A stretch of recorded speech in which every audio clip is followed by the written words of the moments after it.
उत्तराखंड में ऐसी क्या चीज है, ऐसी कौन सी बात की कमी है कि यहाँ पर सब कुछ होते हुए भी यहाँ पर लोग अपना फ्यूचर प्लान नहीं कर सकते या फ्यूचर देख नहीं सकते? क्यों यहाँ से लोगों को छोड़कर बाहर जाना पड़ता है? और ज्यादातर टाइम ऐसा होता है कि जो उत्तराखंड अपना घर गांव छोड़कर जो बाहर जाते हैं वो वहीं बस जाते हैं, वो फिर वापस नहीं आते। अगर आएंगे भी तो छुट्टियां मनाने आएंगे, घूम घाम के नजारे लेके फिर वापस चले जाएंगे। गलत बोल रहा हूं मैं? ज्यादातर ऐसे ही होता है।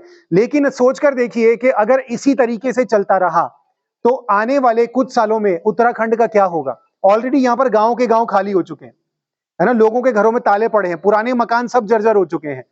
इसी तरीके से अगर चलता रहा तो उत्तराखंड खाली हो जाएगा। हमारा इतना खूबसूरत क्षेत्र, इसकी संस्कृति और यहाँ पर जो लोग रहते हैं वो पूरी तरीके से जो है वो धीरे धीरे इस क्षेत्र को भूल जाएंगे।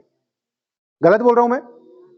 जो लोग बाहर जा चुके हैं, क्या वो कभी उत्तराखंड आते हैं या आने का प्लान करते हैं? और अगर आएंगे भी तो वो क्या ये सोचेंगे कि हम अब छोड़ो, हमें शहर में नहीं रहना, वो गांव में ही रहेंगे? है ना, ऐसा नहीं होता है। किसी के पास अगर पैसा है भी तो वो अपना घर बनाएगा बढ़िया, और उस घर को बनाकर वापस वहीं चला जाएगा कि कभी छुट्टी छट्टी में आए, अपना एक आध 2-4 महीने रहे, फिर वापस। ऐसा ही है। तो इस प्रॉब्लम का सलूशन क्या है?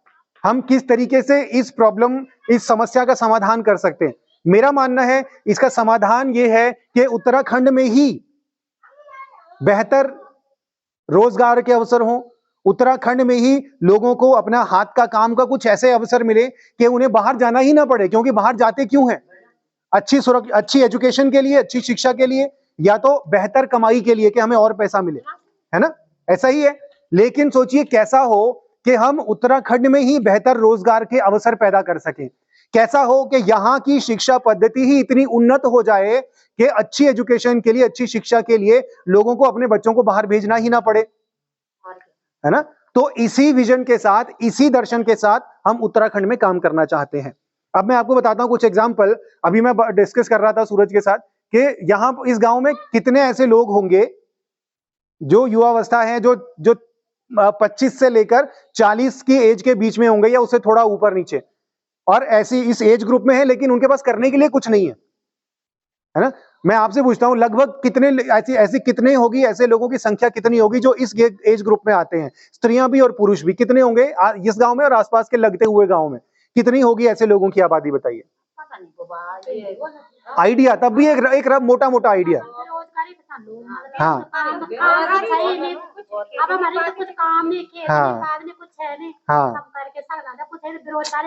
बिल्कुल। मतलब लगभग कितने ऐसे 100 होंगे, 200 होंगे,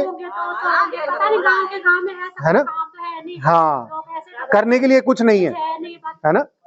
अब सोचिए कैसा हो कि आपको पता है शादियों में जो पत्तल होती है, कागज की पत्तल प्लेटें होती हैं, आपको पता है उसकी मशीन जो है वो छोटी सी मशीन होती है।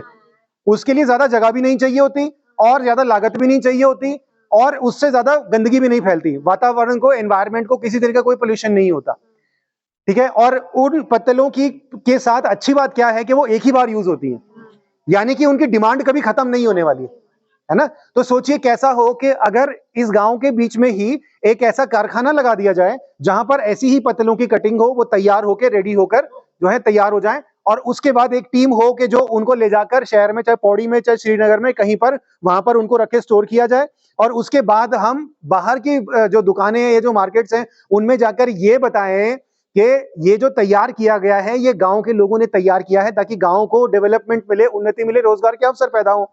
ऐसा ही एक इनिशिएटिव किया गया था लिज्जत पापड़। सुने आपने नाम? लिज्जत पापड़ आपकी ही जैसी गांव घर में रहने वाली गृहिणियों ने शुरू किया था, है ना? और वो एक सेल्फ हेल्प ग्रुप था। सेल्फ हेल्प ग्रुप क्या होता है? स्वयं जो अपने, जैसे आप लोग इकट्ठे होकर आपने एक ग्रुप बना दिया, तो इसको कहते हैं सेल्फ हेल्प ग्रुप, ठीक है? ऐसी ही महिलाओं के ग्रुप में तैयार किया था वो ब्रांड, और एक आइडिया था, उस आइडिया पर उन्होंने काम किया, और जब वो काम किया उसको उन्होंने जो है वो मार्केटिंग टीम ने जाकर उसको जाकर बोला कि भी ऐसे घर गांव की गृहिणियों ने ये ब्रांड तैयार किया है, और वो होते होते होते आज इतना बड़ा ब्रांड हो गया है कि मैं यहाँ पर आके एग्जांपल दे रहा हूँ आपको, और वो पूरे देश में जाता है, और कितनी ही न जाने कितनी ही महिलाओं को, गृहिणियों को उससे रोजगार मिलता है। तो इस तरीके के बहुत से और रोजगार के अवसर हैं जो हम तैयार कर सकते हैं, ठीक है? जिससे आप लोगों को भी रोजगार मिलेगा, ठीक है, और गांव की भी उन्नति और तरक्की होगी, ठीक है? अब सोचिए आप लोगों के लिए ऐसा क्या काम है जो हम कर सकते हैं, गृहिणियां महिलाएं क्या कर सकती हैं। सोचिए कैसा हो कि आपको सिलाई की प्रशिक्षण दिया जाए, ठीक है, और वो प्रशिक्षण देकर एक सेंटर जैसे समझिए यही है, तो यहाँ पर आप सबको सिलाई का प्रशिक्षण दिया जाए, और उस प्रशिक्षण की जब आपका प्रशिक्षण पूरा, आपकी ट्रेनिंग पूरी हो जाएगी, उसके बाद हम आपको रॉ मटेरियल देंगे, कपड़ा देंगे, और आपने क्या करना है, उस कपड़े से आपने फ्रॉक्स तैयार कर दी, आपने जैकेट्स तैयार कर दी, आपने सूट्स तैयार कर दिए, और उसके बाद हमारी ही टीम उसको जाकर मार्केट में सेल करेगी, और उससे जो प्रॉफिट होगा वो आपकी जेब में जाएगा। ठीक है, आपका जो जो तैयार होंगे उनका नाम लिखा जाएगा, उनका नाम रजिस्टर किया जाएगा, ठीक है, और ट्रायल रन में वो ही 5 लोग होंगे जो काम करेंगे, और अगर सब कुछ सही रहा तो उसके बाद हम मशीनें बढ़ा देंगे। ठीक है, तो आप में से कौन है वो 5 लोग जो तैयार हैं इस प्रोजेक्ट में काम करने के लिए? ठीक है, आप लोग 9 लोग जो है इस प्रोजेक्ट में काम करने के लिए तैयार है।